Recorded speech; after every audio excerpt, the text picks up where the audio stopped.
ਨਾਨਾਵਤੀ commission ਨੇ ਦਿੱਲੀ ਦੇ ਜਿਹੜੇ ਕਤਲੇਆਮ ਦੀ ਜਾਂਚ ਪੜਤਾਲ ਕਰੀ ਹੈ ਉਹਦੇ ਵਿੱਚ ਗਿਆਨੀ ਸੁਰਿੰਦਰ ਸਿੰਘ ਜੀ ਉਹਨਾਂ ਨੇ ਦੁਬਾਰੇ ਐਫੀਡੈਵਿਟ ਦਿੱਤਾ ਸੀ। ਜਿਹੜਾ ਪੁਲ ਬੰਗਸ਼ ਵਿੱਚ ਕਤਲੇਆਮ ਹੋਇਆ ਮੈਂ ਉਹਦਾ ਚਸ਼ਮਦੀਦ ਗਵਾਹ ਹਾਂ। ਜਗਦੀਸ਼ ਟਾਈਟਲਰ ਭੀੜ ਨੂੰ ਉਕਸਾ ਰਹੇ ਸੀ, ਮੈਂ ਆਪਣੀ ਅੱਖਾਂ ਨਾਲ ਦੇਖਿਆ। ਅਦਾਲਤਾਂ ਦਾ ਕਰਦਾਰ ਸ਼ੱਕੀ ਆ ਵੀ ਇੰਨਾ ਵੱਡੀ ਇੱਕ ਤਰ੍ਹਾਂ ਚਸ਼ਮਦੀਦ ਗਵਾਹੀ ਹੋਣ ਦੇ ਨਾਤੇ ਅਦਾਲਤਾਂ ਕੋਈ ਕਾਰਵਾਈ ਹਲੇ ਤੱਕ ਨਹੀਂ ਕਰ ਰਹੀਆਂ। ਉਹ ਬੰਦੇ ਨੂੰ ਇੱਕ ਦਿਨ ਲਈ ਜੇਲ੍ਹ ਨਹੀਂ ਭੇਜਿਆ ਗਿਆ। ਇਟ ਮੀਨਸ ਅਦਾਲਤਾਂ ਵੀ ਹੈਂਡ ਇਨ ਗਲਵ ਨੇ ਸਾਰੇ ਸਿਸਟਮ ਦਾ। ਆਪਾਂ ਹੁਣ ਤਾਂ ਅਸੀਂ 30-35 ਸਾਲਾਂ ਬਾਅਦ ਤਾਂ ਸ਼ੱਕ ਕਰਨਾ ਸਾਡਾ ਜਾਇਜ਼ ਹੈ ਨਾ ਵੀ ਅਦਾਲਤਾਂ ਉਹਨਾਂ ਨਾਲ ਮਿਲ ਕੇ ਚੱਲ ਰਹੀਆਂ। ਕਾਲਜਾਂ ਔਰ ਯੂਨੀਵਰਸਿਟੀਆਂ ਵਿੱਚ ਜਿਹੜੇ ਦਾਖਲੇ ਹੁੰਦੇ ਆ ਉਹਦੇ ਵਿੱਚ ਘੱਟ ਗਿਣਤੀ ਕੌਮਾਂ ਲਈ ਕੁਝ ਰਿਜ਼ਰਵੇਸ਼ਨ ਵਗੈਰਾ ਕੁਝ ਸੀਟਾਂ ਰਿਜ਼ਰਵ ਹੁੰਦੀਆਂ ਹੈਗੀਆਂ। ਸੋ ਜਿਹੜਾ ਇਹ ਸਰਟੀਫਾਈ ਕਰਨ ਦਾ ਜਿਹੜਾ ਹੈ ਏਜੰਡਾ ਹੈ ਉਹ ਸਿੱਖ ਸੰਸਥਾਵਾਂ ਕੋਲ ਹੀ ਰਹਿਣ ਦਿੱਤਾ ਜਾਵੇ।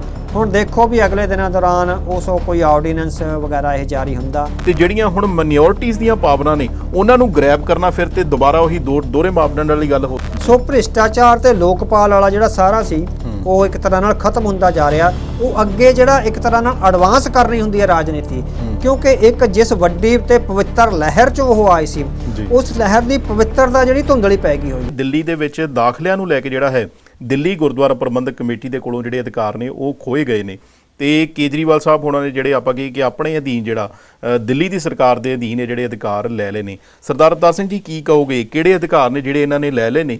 ਤੇ ਦੂਜੇ ਬੰਨੇ ਆਪਾਂ ਆਪ ਦੇਖਿਆ ਕਿ ਕੇਜਰੀਵਾਲ ਹੋਣੀ ਤੇ ਬਾਰ-ਬਾਰ ਇਹ ਕਹਿੰਦੇ ਰਹਿੰਦੇ ਨੇ ਕਿ ਪਾਵਰਾਂ ਜਿਹੜੀਆਂ ਸਾਰੀਆਂ ਐਲਜੀ ਨੂੰ ਦੇ ਦਿੱਤੀਆਂ ਤੇ ਜਿਹੜੀਆਂ ਹੁਣ ਮਾਈਨੋਰਟੀਜ਼ ਦੀਆਂ ਪਾਵਰਾਂ ਨੇ ਉਹਨਾਂ ਨੂੰ ਗ੍ਰੈਬ ਕਰਨਾ ਫਿਰ ਤੇ ਦੁਬਾਰਾ ਉਹੀ ਦੋਹਰੇ ਮਾਪਦੰਡ ਵਾਲੀ ਗੱਲ ਹੋ ਗਈ। ਹਾਂਜੀ ਇਹ ਡਬਲ ਸਟੈਂਡਰਡ ਆ। ਇਹ ਆਪਾਂ ਪਹਿਲਾਂ ਤਾਂ ਆਹ ਗੱਲ ਕਰ ਲਈਏ, ਫਿਰ ਕੇਜਰੀਵਾਲ ਉਹਨਾਂ ਦਾ ਜਿਹੜਾ ਇਹ ਸਾਰਾ ਸਿਸਟਮ ਉਹਦੇ ਤੇ ਪਿਛਲੇ ਦਿਨ ਇਹਨਾਂ ਸਾਰੇ ਨੈਸ਼ਨਲ ਮੀਡੀਆ 'ਚ ਕਾਫੀ ਵਿਚਾਰ ਚੱਲਿਆ ਹੈਗਾ। ਸੋ ਖਬਰ ਇਹ ਹੈਗੀ ਆ ਵੀ ਜਿੱਦਾਂ ਘੱਟ ਗਿਣਤੀ ਕੌਮਾਂ ਨੇ, ਸੋ ਦਿੱਲੀ ਵਿੱਚ ਸਿੱਖ ਘੱਟ ਗਿਣਤੀ ਦੇ ਤੌਰ ਤੇ ਮਾਨਤਾ ਪ੍ਰਾਪਤ ਘੱਟ ਗਿਣਤੀ ਆ ਜੀ। ਸੋ ਉਹਦੇ ਲਈ ਇਹ ਹੁੰਦਾ ਵੀ ਜਦੋਂ ਸਕੂਲਾਂ ਦੇ ਤਾਂ ਘੱਟ ਹੈਗਾ, ਮੇਰਾ ਖਿਆਲ ਕਾਲਜਾਂ ਔਰ ਯੂਨੀਵਰਸਿਟੀਆਂ ਵਿੱਚ ਜਿਹੜੇ ਦਾਖਲੇ ਹੁੰਦੇ ਆ ਉਹਦੇ ਵਿੱਚ ਘੱਟ ਗਿਣਤੀ ਕੌਮਾਂ ਲਈ ਕੁਝ ਰਿਜ਼ਰਵੇਸ਼ਨ ਵਗੈਰਾ ਕੁਝ ਸੀਟਾਂ ਰਿਜ਼ਰਵ ਹੁੰਦੀਆਂ ਹੈਗੀਆਂ, ਖਾਸ ਕਰਕੇ ਪ੍ਰੋਫੈਸ਼ਨਲ ਕਾਲਜਾਂ ਵਿੱਚ, ਹੈ ਨਾ ਜੀ। ਸੋ ਉਹਦੇ ਚੋਂ ਜਿਹੜਾ ਹੈਗਾ ਉਹ ਜਦੋਂ ਤੁਸੀਂ ਉਸ ਕੋਟੇ 'ਚੋਂ ਅਪਲਾਈ ਕਰਦੇ ਹੈਗੇ ਆ ਸਿੱਖ ਬੱਚੇ ਤਾਂ ਉਹ ਇੱਕ ਪ੍ਰਮਾਣ ਪੱਤਰ ਇੱਕ ਸਰਟੀਫਿਕੇਟ ਲੈਂਦੇ ਆ ਜਿਹੜੀ ਦਿੱਲੀ ਸਿੱਖ ਗੁਰਦੁਆਰਾ ਪ੍ਰਬੰਧਕ ਕਮੇਟੀ ਜਾਰੀ ਕਰਦੀ ਸੀ ਵੀ ਹਾਂ ਇਹ ਬਿਲੋਂਗ ਕਰਦਾ ਹੈ, ਇਹ ਜਿਹੜਾ ਕੈਂਡੀਡੇਟ ਆ ਵੀ ਇਹ ਸਿੱਖਾਂ ਨੂੰ ਬਿਲੋਂਗ ਕਰਦਾ ਹੈ, ਸਿੱਖ ਭਾਈਚਾਰੇ ਨੂੰ, ਸਿੱਖ ਕੌਮ ਨੂੰ, ਔਰ ਇਹ ਜਿਹੜੀ ਸਿੱਖ ਕੌਮ ਆ ਉਹ ਮਾਨਤਾ ਪ੍ਰਾਪਤ ਆ ਸੰਵਿਧਾਨ ਦੀਆਂ ਇਹਨਾਂ ਧਾਰਾਵਾਂ ਦੇ ਅਧੀਨ ਦਿੱਲੀ ਵਿੱਚ, ਹੈ ਨਾ। ਸੋ ਉਹਨੂੰ ਜਿਹੜਾ ਹੈਗਾ ਵੀ ਉਸ ਕੋਟੇ 'ਚੋਂ ਜਿਹੜੀ ਹੈਗੀ ਆ ਐਡਮਿਸ਼ਨ ਦਿੱਤੀ ਜਾਵੇ। ਸੋ ਇਸ ਤਰ੍ਹਾਂ ਇਹ ਅਧਿਕਾਰ ਦਿੱਲੀ ਗੁਰਦੁਆਰਾ ਪ੍ਰਬੰਧਕ ਕਮੇਟੀ ਕੋਲ ਸੀ, ਹੈ ਨਾ ਜੀ। ਸੋ ਉਹ ਅਧਿਕਾਰ ਆ ਜਿਹੜੇ ਦਿੱਲੀ ਸਰਕਾਰ ਨੇ, ਅਰਵਿੰਦ ਕੇਜਰੀਵਾਲ ਦੀ ਸਰਕਾਰ ਨੇ ਆਪਣੇ ਹੱਥ 'ਚ ਲੈ ਲਏ ਸੀ ਵੀ ਇਹ ਸਰਕਾਰ ਦੇ ਅਧਿਕਾਰ ਹੀ ਦੇਣਗੇ। ਹੁਣ ਇਹ ਜਿਹੜਾ ਸਰਟੀਫਿਕੇਟ ਆ ਉਹ ਕੋਈ ਦਿੱਲੀ ਗੁਰਦੁਆਰਾ ਪ੍ਰਬੰਧਕ ਕਮੇਟੀ ਨਹੀਂ ਦੇਵੇਗੀ। ਸੋ ਸਿੱਖਾਂ ਦਾ ਇੱਕ ਵਫਦ ਹੈ ਪਿਛਲੇ ਦਿਨੀ ਪ੍ਰੇਮ ਸਿੰਘ ਲਾਲਪੁਰਾ ਜਿਹੜੇ ਹੈਗੇ ਨੇ, ਇਕਬਾਲ ਸਿੰਘ ਲਾਲਪੁਰਾ ਘੱਟ ਗਿਣਤੀ ਕਮਿਸ਼ਨ ਦੇ ਚੇਅਰਮੈਨ ਤੇ ਹੋਰ ਲੀਡਰਾਂ ਨੂੰ ਮਿਲੇ ਨੇ। ਉਹਨਾਂ ਨੂੰ ਆਖਿਆ ਵੀ ਸਾਡਾ ਜਿਹੜਾ ਅਧਿਕਾਰ ਹੈ ਇਹ ਸਿੱਖ ਸੰਸਥਾਵਾਂ ਕੋਲ ਹੀ ਰਹਿਣ ਦਿੱਤਾ ਜਾਵੇ, ਕਿਉਂਕਿ ਸਿੱਖਾਂ ਦੀਆਂ ਭਾਵਨਾਵਾਂ ਨੂੰ ਇੱਕ ਸਿੱਖ ਸੰਸਥਾ ਜਾਂ ਸਿੱਖ ਆਫੀਸਰ ਜਾਂ ਅਧਿਕਾਰੀ ਹੀ ਸਮਝ ਸਕਦਾ ਹੈ। ਬਿਲਕੁਲ ਗੈਰ ਸਿੱਖ ਅਧਿਕਾਰੀ ਆ ਜਿਹੜਾ ਉਹਨਾਂ ਦੀਆਂ ਭਾਵਨਾਵਾਂ, ਉਹਨਾਂ ਦੇ ਸੈਂਟੀਮੈਂਟਸ, ਉਹਨਾਂ ਦੇ ਸੰਸਕਾਰ ਤੇ ਰਵਾਇਤਾਂ ਨੂੰ ਨਹੀਂ ਸਮਝ ਸਕਦਾ। ਸੋ ਜਿਹੜਾ ਇਹ ਸਰਟੀਫਾਈ ਕਰਨ ਦਾ ਜਿਹੜਾ ਹੈ ਏਜੰਡਾ ਹੈ ਉਹ ਸਿੱਖ ਸੰਸਥਾਵਾਂ ਕੋਲ ਹੀ ਰਹਿਣ ਦਿੱਤਾ ਜਾਵੇ।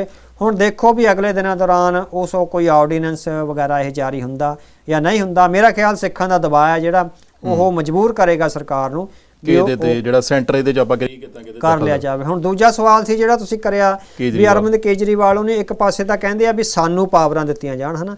ਸੋ ਕਿਉਂਕਿ ਕੇਂਦਰ ਸਰਕਾਰ ਨੇ ਜਿਹੜਾ ਆਰਡੀਨੈਂਸ ਆ ਸੁਪਰੀਮ ਕੋਰਟ ਦੇ ਫੈਸਲੇ ਤੋਂ ਬਾਅਦ ਜਿਹੜਾ ਆਰਡੀਨੈਂਸ ਆ ਉਹ ਫੇਰ ਦੁਬਾਰੇ ਜਾਰੀ ਕਰ ਦਿੱਤਾ ਵੀ ਜੀ ਕਲਾਸ 1 ਦੀਆਂ ਜਿਹੜੀਆਂ ਨਿਯੁਕਤੀਆਂ ਨੇ ਤੇ ਬਦਲੀਆਂ ਨੇ ਉਹਦੇ ਵਿੱਚ ਕੇਂਦਰ ਸਰਕਾਰ ਹੀ ਐਲਜੀ ਦੇ ਰਾਹੀਂ ਦਖਲ ਦੇ ਕੇ ਵੀ ਉਹ ਸਾਰੀਆਂ ਜਿਹੜੀਆਂ ਨਿਯੁਕਤੀਆਂ ਤੇ ਬਦਲੀਆਂ ਉਹ ਕਰੂਗੀ, ਅਰਵਿੰਦ ਕੇਜਰੀਵਾਲ ਦੀ ਸਰਕਾਰ ਜਿਹੜੀ ਨਹੀਂ ਕਰੂਗੀ। ਸੋ ਇਸ ਸੰਦਰਭ ਵਿੱਚ ਵੀ ਆ ਰਿਹਾ ਹੈ ਤੇ ਸਮੁੱਚੇ ਤੌਰ ਤੇ ਇੰਡੀਆ ਦੇ ਨੈਸ਼ਨਲ ਮੀਡੀਆ ਵਿੱਚ ਆ ਰਿਹਾ ਵੀ ਕੇਜਰੀਵਾਲ ਦਾ ਜਿਹੜਾ ਇੱਕ ਸਿਆਸੀ ਆਪਾਂ ਕਹਿ ਸਕਦੇ ਹਾਂ ਇੱਕ ਪ੍ਰੋਜੈਕਟ ਸੀ ਉਹ ਹੁਣ ਖੜੋਤ ਵਿੱਚ ਆ ਗਿਆ, ਉਹ ਰੁਕ ਗਿਆ ਵੀ ਵਾਟ ਨੈਕਸਟ, ਹਨਾ। ਉਹ ਆਏ ਸੀ ਵੀ ਭ੍ਰਿਸ਼ਟਾਚਾਰ ਵਿਰੁੱਧ ਇੱਕ ਮੁਹਿੰਮ ਨੂੰ ਲੈ ਕੇ ਤੇ ਲੋਕਪਾਲ ਨੂੰ ਲੈ ਕੇ, ਤੇ ਤੀਜਾ ਸੀਗਾ ਵੀ ਰਾਜਨੀਤੀ ਨੂੰ ਬਦਲਣ ਨੂੰ ਲੈ ਕੇ, ਹਨਾ। ਉਹਦੇ ਚੋਂ ਕਿਸੇ ਵਿੱਚ ਵੀ ਕਾਮਯਾਬ ਨਹੀਂ ਹੋਏ।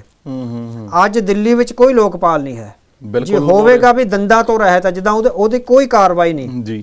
ਮੰਤਰੀ ਇਹਨਾਂ ਦੇ ਆਪਣੇ ਜਿਹੜੇ ਭ੍ਰਿਸ਼ਟਾਚਾਰ ਨੂੰ ਲੈ ਕੇ ਜੇਲ੍ਹ 'ਚ ਤੇ ਨੇ। ਭ੍ਰਿਸ਼ਟਾਚਾਰ ਦੇ ਮਾਮਲੇ ਵਿੱਚ ਉਹਨਾਂ ਦਾ ਡਿਪਟੀ ਸੀਐਮ ਜੇਲ੍ਹ 'ਚ ਆ, ਉਹਨਾਂ ਦੇ ਸਤਿੰਦਰ ਜੈਨ ਆ ਜਿਹੜੇ ਉਹ ਜੇਲ੍ਹ 'ਚ ਨੇ, ਹੋਰ ਕਿੰਨੇ ਸਾਰੇ ਮੰਤਰੀਆਂ ਤੇ ਉਹ ਚੱਲ ਰਹੇ ਹੈਗੇ ਨੇ। ਸੋ ਭ੍ਰਿਸ਼ਟਾਚਾਰ ਤੇ ਲੋਕਪਾਲ ਵਾਲਾ ਜਿਹੜਾ ਸਾਰਾ ਸੀ ਉਹ ਇੱਕ ਤਰ੍ਹਾਂ ਨਾਲ ਖਤਮ ਹੁੰਦਾ ਜਾ ਰਿਹਾ। ਉਹ ਅੱਗੇ ਜਿਹੜਾ ਇੱਕ ਤਰ੍ਹਾਂ ਨਾਲ ਐਡਵਾਂਸ ਕਰਨੀ ਹੁੰਦੀ ਹੈ ਰਾਜਨੀਤੀ, ਕਿਉਂਕਿ ਇੱਕ ਜਿਸ ਵੱਡੀ ਤੇ ਪਵਿੱਤਰ ਲਹਿਰ 'ਚੋਂ ਉਹ ਆਏ ਸੀ, ਉਸ ਲਹਿਰ ਦੀ ਪਵਿੱਤਰਤਾ ਜਿਹੜੀ ਧੁੰਦਲੀ ਪੈ ਗਈ ਹੋਈ ਆ। ਹੁਣ ਉਹਨਾਂ ਦਾ ਇਹ ਹੈਗਾ ਵੀ ਭ੍ਰਿਸ਼ਟਾਚਾਰ ਦਾ ਇਹ ਹੋ ਗਿਆ, ਲੋਕਪਾਲ ਦਾ ਇਹ ਹੋ ਗਿਆ ਹਨਾ। ਹੁਣ ਪਿਛਲੇ ਦਿਨੀ ਸੁਪਰੀਮ ਕੋਰਟ ਨੇ ਫਟਕਾਰ ਪਾਈ ਹੈਗੀ ਆ ਅਰਵਿੰਦ ਕੇਜਰੀਵਾਲ ਨੂੰ। ਇੱਕ ਰੇਲ ਪ੍ਰੋਜੈਕਟ ਆ ਜਿਹੜਾ ਟਰਾਂਸਪੋਰਟੇਸ਼ਨ ਦਾ ਪ੍ਰੋਜੈਕਟ ਆ, ਫਰੋਮ ਦਿੱਲੀ ਟੂ ਮੇਰਠ ਚੱਲਣਾ ਹੈ ਜੀ ਹਨਾ। ਉਹਦੇ ਵਿੱਚ ਦਿੱਲੀ ਸਰਕਾਰ ਨੇ ਫੰਡਿੰਗ ਦੇਣੀ ਹੈ, ਕੁਝ ਫੰਡਿੰਗ ਦੇਣੀ ਹੈਗੀ ਆ। ਸੋ ਦਿੱਲੀ ਸਰਕਾਰ ਨੇ ਉਹ ਪੈਰ ਪਿੱਛੇ ਖਿੱਚ ਲਏ ਸੀ ਵੀ ਅਸੀਂ ਇਹ ਫੰਡਿੰਗ ਨਹੀਂ ਦੇ ਸਕਦੇ। ਸੁਪਰੀਮ ਕੋਰਟ ਕਹਿੰਦੀ ਵੀ ਤੁਸੀਂ 3 ਸਾਲਾਂ ਵਿੱਚ 1100 ਕਰੋੜ ਰੁਪਈਆ ਆਪਣੀ ਐਡਵਰਟਾਈਜ਼ਮੈਂਟ ਤੇ ਖਰਚ ਕਰ ਸਕਦੇ ਹੋ, ਤਾਂ 415 ਕਰੋੜ ਰੁਪਈਆ ਕਿਉਂ ਨਹੀਂ ਦੇ ਸਕਦੇ, ਜਿਹੜਾ ਕਿ ਲੋਕਾਂ ਦੀ ਸਹੂਲਤ ਲਈ ਇੱਕ ਟਰਾਂਸਪੋਰਟ ਦਾ ਸਿਸਟਮ ਆਉਣਾ ਹੈ। ਸੋ ਹੁਣ ਸੁਪਰੀਮ ਕੋਰਟ ਵੱਲੋਂ ਇਹ ਕਹਿਣਾ, ਜਿਹੜੇ ਲੋਕ ਕਹਿੰਦੇ ਸੀ ਵੀ ਅਸੀਂ ਲੋਕਾਂ ਨੂੰ ਸਹੂਲਤਾਂ ਦੇਵਾਂਗੇ, ਭ੍ਰਿਸ਼ਟਾਚਾਰ ਖਤਮ ਕਰਾਂਗੇ, ਲੋਕਪਾਲ ਲਿਆ ਕੇ ਆਵਾਂਗੇ ਹੈ ਨਾ।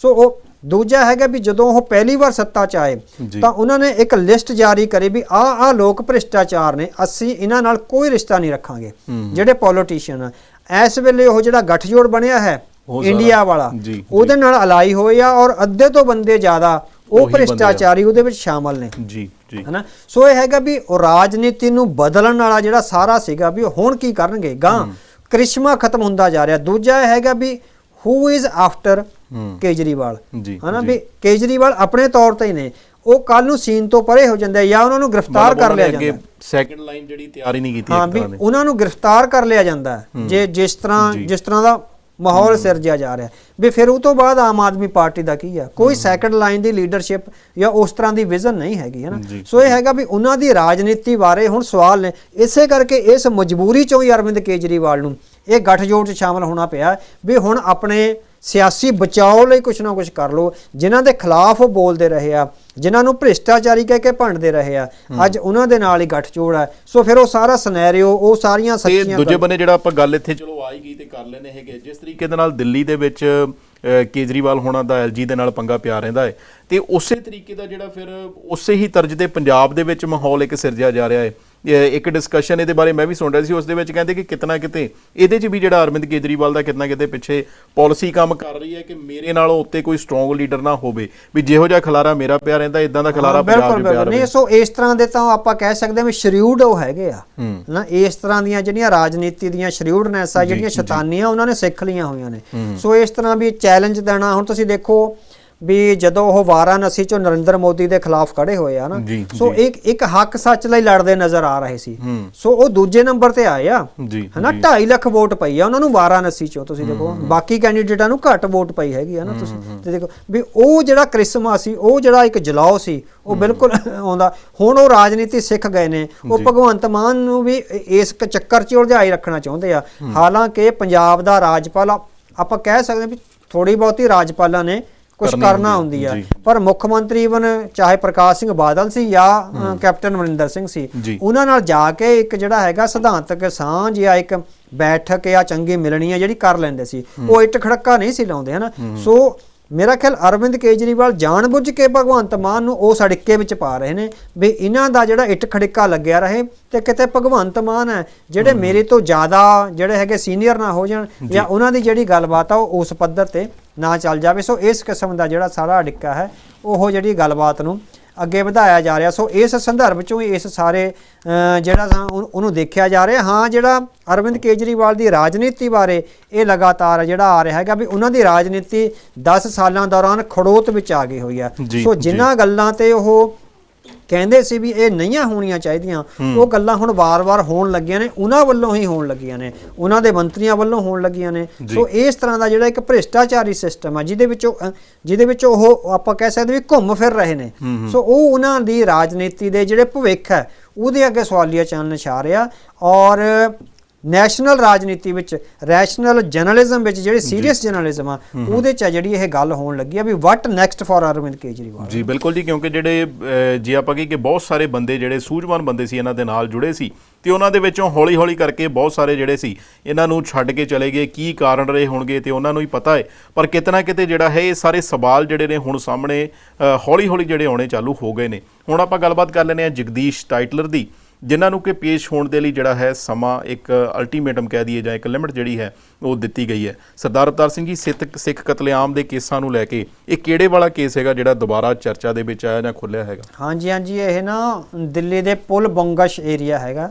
ਸੋ ਪੁਲ ਬੰਗਸ਼ ਏਰੀਆ ਵਿੱਚ ਕਤਲੇਆਮ ਹੋਇਆ ਸੀ। ਉੱਥੇ ਦੱਸਿਆ ਜਾਂਦਾ, ਸੋ ਜਿਹੜੇ ਗਵਾਹ ਨੇ ਉਹਨਾਂ ਦੇ ਰਾਹੀਂ ਦੱਸਿਆ ਗਿਆ ਵੀ ਜਿਹੜੇ ਜਗਦੀਸ਼ ਟਾਈਟਲਰ ਆ ਉੱਥੇ ਉਕਸਾ ਰਹੇ ਸੀ ਜੀ, ਹਨਾ, ਭੀੜ ਨੂੰ ਉਕਸਾ ਰਹੇ ਸੀ ਵੀ ਸਿੱਖਾਂ ਦਾ ਕਤਲੇਆਮ ਕਰੋ ਹਨਾ। ਸੋ ਉੱਥੇ 3 ਸਿੱਖਾਂ ਦਾ ਕਤਲ ਜਿਹੜਾ ਹੋਇਆ ਸੀਗਾ ਇੱਕ ਖਾਸ ਥਾਂ ਤੇ, ਉਹ ਗੁਰਦੁਆਰੇ ਦੇ ਲਾਗੇ ਹੋਇਆ, ਪੁਲ ਬੰਗਸ਼ ਦੇ ਗੁਰਦੁਆਰੇ ਦੇ ਲਾਗੇ ਇਹ ਕਤਲ ਹੋਇਆ ਸੀ। ਔਰ ਗਿਆਨੀ ਸੁਰਿੰਦਰ ਸਿੰਘ ਜੀ ਜਿਹੜੇ ਉਸ ਵੇਲੇ ਪੁਲ ਬੰਗਸ਼ ਗੁਰਦੁਆਰੇ ਵਿੱਚ ਸੇਵਾ ਨਿਭਾਉਂਦੇ ਸੀ, ਉਹ EMPLOYE ਸੀ ਉੱਥੇ ਹਨਾ, ਵਰਕਰ ਦੇ ਤੌਰ ਤੇ, ਗ੍ਰੰਥੀ ਸਿੰਘ ਦੇ ਤੌਰ ਤੇ ਕੰਮ ਕਰਦੇ ਸੀ। ਸੋ ਉਹਨਾਂ ਨੇ ਉਸ ਕੇਸ ਵਿੱਚ ਗਵਾਹੀ ਦਿੱਤੀ ਸੀ ਹਨਾ। ਪੁਲਿਸ ਨੂੰ ਵੀ ਮੇਰੇ ਖਿਆਲ FIR ਜਦੋਂ ਰਜਿਸਟਰ ਹੋਈਆਂ ਉਸ ਵੇਲੇ ਗਵਾਹੀਆਂ ਸੀ। ਫਿਰ ਇਹ ਹੋਇਆ ਵੀ ਜਗਦੀਸ਼ ਟਾਈਟਲਰ 1984-85 ਵਿੱਚ ਜਦੋਂ ਵੋਟਾਂ ਹੋਈਆਂ 84 ਵਿੱਚ, ਉਹ ਤੋਂ ਬਾਅਦ ਇਹ ਮੰਤਰੀ ਬਣ ਗਏ 1985 ਚ ਮੰਤਰੀ ਬਣਾ ਦਿੱਤੇ ਗਏ। ਸੋ ਉਹਨਾਂ ਨੇ ਆਪਣੇ ਜਿਸ ਤਰ੍ਹਾਂ ਵੀ ਲਾਮ ਲਸ਼ਕਰ ਨਾਲ ਜਾਂ ਆਪਣੀ ਸ਼ਕਤੀ ਨਾਲ ਉਸ ਕੇਸ ਨੂੰ ਦਬਾਈ ਰੱਖਿਆ। ਸੋ ਜਦੋਂ ਨਾਨਾਵਤੀ ਕਮਿਸ਼ਨ ਬਣਿਆ, ਸੋ ਨਾਨਾਵਤੀ ਕਮਿਸ਼ਨ ਨੇ ਦਿੱਲੀ ਦੇ ਜਿਹੜੇ ਕਤਲੇਆਮ ਦੀ ਜਾਂਚ ਪੜਤਾਲ ਕਰੀ ਹੈ, ਉਹਦੇ ਵਿੱਚ ਗਿਆਨੀ ਸੁਰਿੰਦਰ ਸਿੰਘ ਜੀ ਉਹਨਾਂ ਨੇ ਦੁਬਾਰੇ ਐਫੀਡੈਵਿਟ ਦਿੱਤਾ ਸੀ ਵੀ ਜਿਹੜਾ ਪੁਲ ਬੰਗਸ਼ ਵਿੱਚ ਕਤਲੇਆਮ ਹੋਇਆ, ਮੈਂ ਉਹਦਾ ਚਸ਼ਮਦੀਦ ਗਵਾਹ ਹਾਂ ਵੀ ਉੱਥੇ ਜਿਹੜੇ ਹੈਗੇ ਜਗਦੀਸ਼ ਟਾਈਟਲਰ ਆ ਭੀੜ ਨੂੰ ਉਕਸਾ ਰਹੇ ਸੀ, ਮੈਂ ਆਪਣੀ ਅੱਖਾਂ ਨਾਲ ਦੇਖਿਆ ਹਨਾ। ਸੋ ਇੱਕ ਤਾਂ ਉਹਨਾਂ ਨੇ ਜਿਹੜਾ ਉਹ ਐਫੀਡੈਵਿਟ ਦਿੱਤਾ ਗਿਆ, ਉਹ ਕਿਉਂਕਿ ਫੂਲਕਾ ਸਾਹਿਬ ਹਰਵਿੰਦਰ ਸਿੰਘ ਫੂਲਕਾ ਜਿਹੜੇ ਉਹ ਕੇਸਾਂ ਨੂੰ ਪਰਸੂ ਕਰ ਰਹੇ ਸੀ। ਸੋ ਇਹ ਸੀਗਾ ਵੀ ਟੈਕਨੀਕਲੀ ਉਹ ਇੰਗਲਿਸ਼ ਵਿੱਚ ਲਿਖਿਆ ਹੋਇਆ ਸੀ ਹਨਾ। ਸੋ ਅੰਗਰੇਜ਼ੀ ਵਿੱਚ ਉਹ ਸਾਰਾ ਐਫੀਡੈਵਿਟ ਲਿਖਿਆ ਸੀ ਔਰ ਗਿਆਨੀ ਜੀ ਨੂੰ ਦੱਸਿਆ ਗਿਆ ਸੀ ਵੀ ਇਹਦੇ ਵਿੱਚ ਆਹ ਕੁਝ ਲਿਖਿਆ ਗਿਆ। ਸੋ ਗਿਆਨੀ ਜੀ ਨੇ ਉਹਦੇ ਤੇ ਸਾਈਨ ਕਰੇ, ਉਹ ਐਫੀਡੈਵਿਟ ਨਾਨਾਵਤੀ ਕਮਿਸ਼ਨ ਨੂੰ ਦਿੱਤਾ ਗਿਆ। ਤੇ ਨਾਲ ਦੀ ਨਾਲ ਗਿਆਨੀ ਸੁਰਿੰਦਰ ਸਿੰਘ ਜੀ ਦੀ ਫੂਲਕਾ ਸਾਹਿਬ ਨੇ ਨਾਨਾਵਤੀ ਕਮਿਸ਼ਨ ਦੇ ਸਾਹਮਣੇ ਲਿਜਾ ਕੇ ਗਵਾਹੀ ਕਰਵਾ ਦਿੱਤੀ ਸੀ। ਫੇਸ ਟੂ ਫੇਸ ਗਵਾਹੀ ਨਾਨਾਵਤੀ ਕਮਿਸ਼ਨ ਦੇ ਸਾਹਮਣੇ ਹੋਈ ਹੈਗੀ ਉਹਨਾਂ ਸਮਿਆਂ 'ਚ ਆਪਾਂ ਕਹੀਏ। ਹਾਂਜੀ, ਉਹਨਾਂ ਸਮਿਆਂ 'ਚ ਇਹ ਵਾਜਪਾਈ ਦੇ ਸਰਕਾਰ ਬਣਨ ਵੇਲੇ ਨਾਨਾਵਤੀ ਕਮਿਸ਼ਨ ਸਾਹਮਣੇ ਆਇਆ ਸੀ। ਸੋ ਉਹਨਾਂ ਸਮਿਆਂ 'ਚ ਗਿਆਨੀ ਜੀ ਨੇ ਉਹ ਫੇਸ ਟੂ ਫੇਸ ਗਵਾਹੀ ਦਿੱਤੀ ਵੀ ਜਗਦੀਸ਼ ਟਾਈਟਲਰ ਉੱਥੇ ਉਹ ਸ਼ਾਮਲ ਸੀਗਾ। ਜੋ ਕੁਛ ਉਹਦੇ ਵਿੱਚ ਲਿਖਿਆ ਗਿਆ ਸੀ ਐਫੀਡੈਵਿਟ 'ਚ, ਉਹ ਕੁਛ ਹੀ ਗਿਆਨੀ ਜੀ ਨੇ ਨਾਨਾਵਤੀ ਕਮਿਸ਼ਨ ਨੂੰ ਦੱਸਿਆ। ਸੋ ਉਸ ਵੇਲੇ ਉਹ ਨਾਨਾਵਤੀ ਕਮਿਸ਼ਨ ਵਾਲਾ ਸਾਰਾ ਐਪੀਸੋਡ ਹੋ ਗਿਆ। ਉਹ ਤੋਂ ਬਾਅਦ ਜਗਦੀਸ਼ ਟਾਈਟਲਰ ਨੇ ਕੀ ਕਰਿਆ, ਆਪਣਾ ਫੇਰ ਪ੍ਰਭਾਵ ਵਰਤਿਆ। ਆਪਣਾ ਪ੍ਰਭਾਵ ਵਰਤ ਕੇ ਉਹਨੇ ਗਿਆਨੀ ਜੀ ਨੂੰ ਇਹ ਤਾਂ ਡਰਾ ਲਿਆ ਜਾਂ ਧਮਕਾ ਲਿਆ ਜਾਂ ਉਹਨਾਂ ਨੂੰ ਕੁਛ ਲਾਲਚ ਦਿੱਤਾ। ਤੇ ਦੱਸਿਆ ਜਾਂਦਾ ਵੀ ਉਹਨਾਂ ਦੇ ਇੱਕ ਦੋ ਪਰਿਵਾਰਕ ਮੈਂਬਰਾਂ ਨੂੰ ਬਾਹਰ ਵੀ ਕੱਢਿਆ ਗਿਆ ਭਾਰਤ ਤੋਂ, ਉਹ ਸਾਰੇ ਸਿਨੈਰੀਓ ਚੋਂ। ਤੇ ਫਿਰ ਗਿਆਨੀ ਜੀ ਤੋਂ ਇੱਕ ਐਫੀਡੈਵਿਟ ਜਗਦੀਸ਼ ਟਾਈਟਲਰ ਨੇ ਲੈ ਲਿਆ ਉਹਨਾਂ ਦੀ ਮੌਤ ਤੋਂ ਪਹਿਲਾਂ ਵੀ ਜੋ ਕੁਛ ਹਰਵਿੰਦਰ ਸਿੰਘ ਫੂਲਕਾ ਨੇ ਮੇਰੇ ਤੋਂ ਐਫੀਡੈਵਿਟ ਲਿਖਾਇਆ ਉਹ ਪੰਜਾਬੀ ਵਿੱਚ ਨਹੀਂ ਸੀ, ਮੈਨੂੰ ਅੰਗਰੇਜ਼ੀ ਨਹੀਂ ਪੜ੍ਹਨੀ ਆਉਂਦੀ।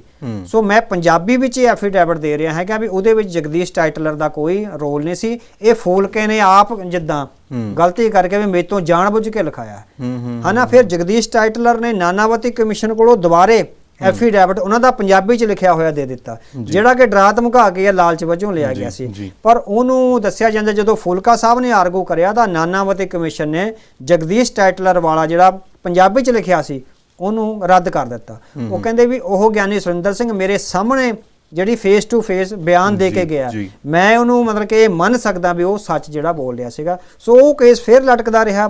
ਹੁਣ CBI ਨੇ ਜਗਦੀਸ਼ ਟਾਈਟਲਰ ਦੇ ਖਿਲਾਫ ਉਸ ਕੇਸ ਦੇ ਆਧਾਰ ਤੇ ਨਾਨਾਵਤੀ ਕਮਿਸ਼ਨ ਸਾਹਮਣੇ ਹੋਈਆਂ ਗਵਾਹੀਆਂ ਦੇ ਆਧਾਰ ਤੇ ਸੋ ਉਹਨੂੰ ਦੁਬਾਰੇ ਚਾਰਜ ਸ਼ੀਟ ਕੀਤਾ ਉਹ 3 ਸਿੱਖਾਂ ਦੇ ਕਤਲ 'ਚ।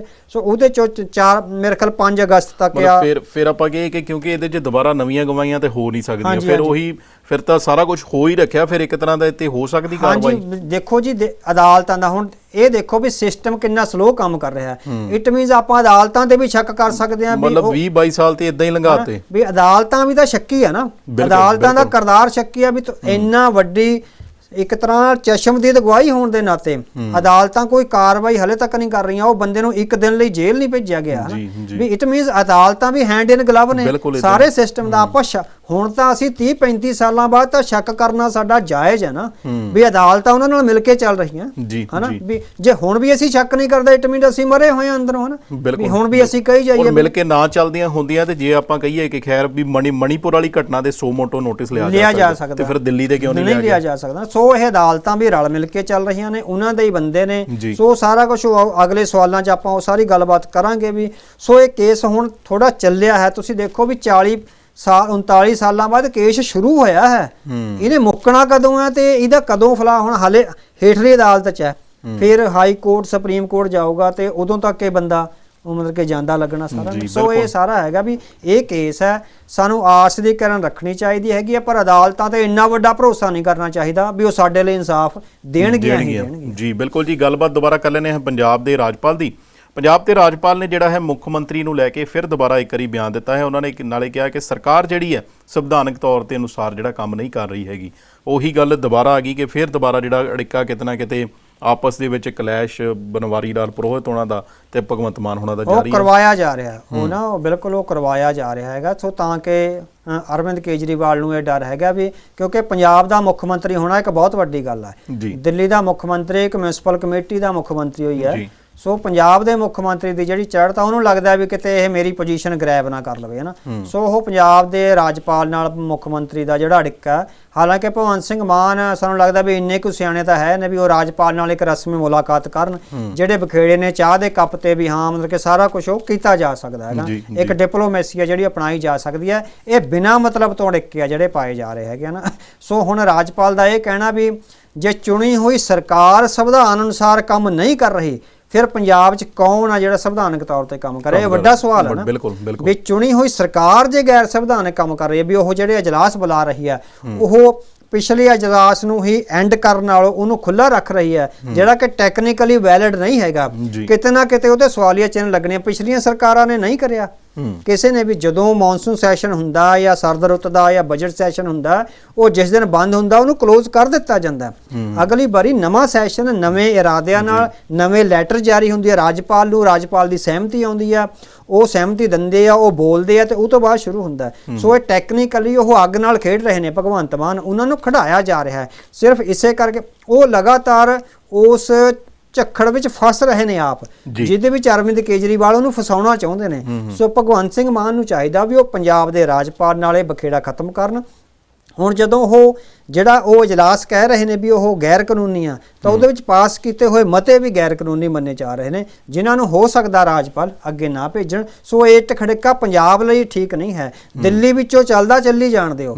ਸੋ ਦਿੱਲੀ ਇੱਕ ਮਿਊਨਿਸਪਲ ਕਮੇਟੀ ਹੈ, ਪੰਜਾਬ ਇੱਕ ਪੂਰੀ ਸਟੇਟ ਹੈ, ਔਰ ਭਾਰਤ ਦੇ ਪ੍ਰਧਾਨ ਮੰਤਰੀ ਤੋਂ ਬਾਅਦ ਪੰਜਾਬ ਦਾ ਮੁੱਖ ਮੰਤਰੀ ਸਭ ਤੋਂ ਇੰਪੋਰਟੈਂਟ ਮੰਨਿਆ ਜਾਂਦਾ ਹੈ। ਸੋ ਭਗਵੰਤ ਸਿੰਘ ਮਾਨ ਪੰਜਾਬ ਦੇ ਲੋਕਾਂ ਨਾਲ ਖੜਨ, ਅਰਵਿੰਦ ਕੇਜਰੀਵਾਲ ਦੀ ਚੁੰਗਲ ਚੋਂ ਨਿਕਲ ਕੇ ਉਹ ਪੰਜਾਬ ਨਾਲ ਖੜਨਾ। ਜੀ ਬਿਲਕੁਲ ਜੀ, ਦੇਖਦੇ ਹਾਂ ਕਿ ਕੀ ਕੁਝ ਆਉਣ ਵਾਲੇ ਦਿਨਾਂ ਦੇ ਵਿੱਚ ਹੁੰਦਾ ਹੈਗਾ।